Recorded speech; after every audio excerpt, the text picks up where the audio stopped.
उत्तर प्रदेश के उपचुनाव में टिकटों के ऐलान के साथ ही समाजवादी पार्टी पर एक बार फिर से परिवारवाद का आरोप लग गया है। नमस्कार, मेरा नाम है विवेक राय, आप देख रहे हैं एबीपी लाइव। उत्तर प्रदेश में 10 सीटों पर उपचुनाव होने हैं और इस उपचुनाव में समाजवादी पार्टी ने हरियाणा के नतीजे आने के दूसरे ही दिन 6 सीटों पर टिकटों का ऐलान कर दिया है। इस टिकटों का ऐलान जब हुआ तब क्या कांग्रेस पार्टी के साथ समाजवादी पार्टी ने बातचीत की नहीं की, इन तमाम चीज़ों पर अभी भी तमाम जो पहलू हैं वो निकल के सामने आने हैं, क्योंकि कांग्रेस पार्टी समाजवादी पार्टी से 5 सीटों की डिमांड कर रही थी, पर उन सीटों में भी समाजवादी पार्टी ने अपने प्रत्याशी उतार दिए।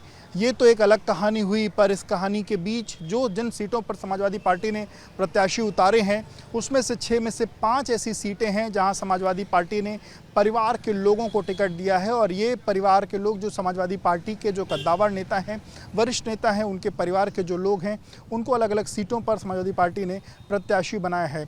अयोध्या की मिल्कीपुर सीट जो इस बार की सबसे हॉट सीट रही है, क्योंकि अयोध्या के इस बार के लोकसभा चुनाव में अयोध्या की सीट इंडिया गठबंधन के तहत समाजवादी पार्टी ने जीती थी और उसके बाद लगातार एक जीत की ट्रॉफी के तौर पर अवधेश प्रसाद को अखिलेश यादव से लेकर राहुल गांधी लगातार उनको अपने साथ लेकर चल रहे थे।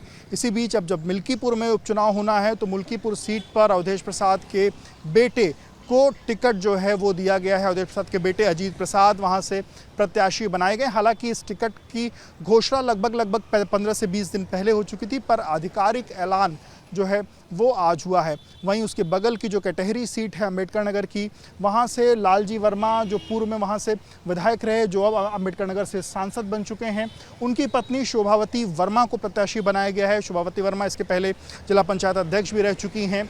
तो ये 2 ऐसी सीटें हैं जहां से एक सीट से बेटे को, एक सीट से जो पत्नी है उनको टिकट दिया गया है। इसके अलावा कानपुर की जो सीट है, कानपुर की सीसामऊ, जहां पर उपचुनाव होना है, वहां पर जो सिटिंग विधायक है इरफान सोलंकी, उनके ऊपर एक केस में उनको जो सज़ा का जो चीज़ें चल रही हैं, उस बीच अब वहां उपचुनाव की बातें शुरू हुई और अब उपचुनाव जब वहां होने जा रहा है तो वहां इरफान सोलंकी की जो पत्नी है नसीम सोलंकी, उनको प्रत्याशी बनाया गया है, उनको प्रत्याशी समाजवादी पार्टी ने बनाया है। इसी तरीके से जो मझवा की सीट है, मझवा की सीट से पुराने और कद्दावर नेता हैं रमेश बिंद, उनकी बेटी को टिकट जो है वो समाजवादी पार्टी ने दिया है। उनकी बेटी हैं ज्योति बिंद, जिनको समाजवादी पार्टी ने टिकट दिया है। इसके अलावा बात करें तो तेज प्रताप यादव, जो कि अखिलेश यादव के परिवार से, नेताजी के परिवार से हैं, वो पूर्व में मैनपुरी से सांसद भी रह चुके हैं और इस बार जब 2024 में जब लोकसभा के चुनाव हो रहे थे तो पहले उनको अखिलेश यादव ने कन्नौज सीट से लोकसभा का प्रत्याशी भी बनाया था, पर एक ही दिन के अंदर उनका टिकट कट गया, फिर अखिलेश यादव वहाँ से चुनाव लड़े।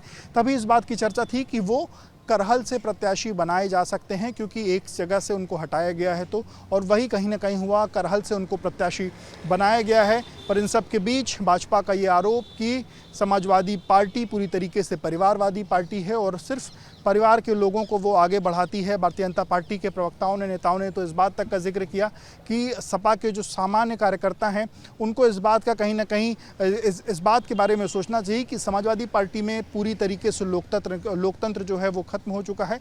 सपा सिर्फ परिवार के लोगों को बढ़ावा देती है और आम कार्यकर्ता की यहाँ कोई पूछ नहीं है। विवेक राय, एबीपी लाइव के लिए। For exclusive and insightful videos, subscribe to our new channel ABP Live Premium.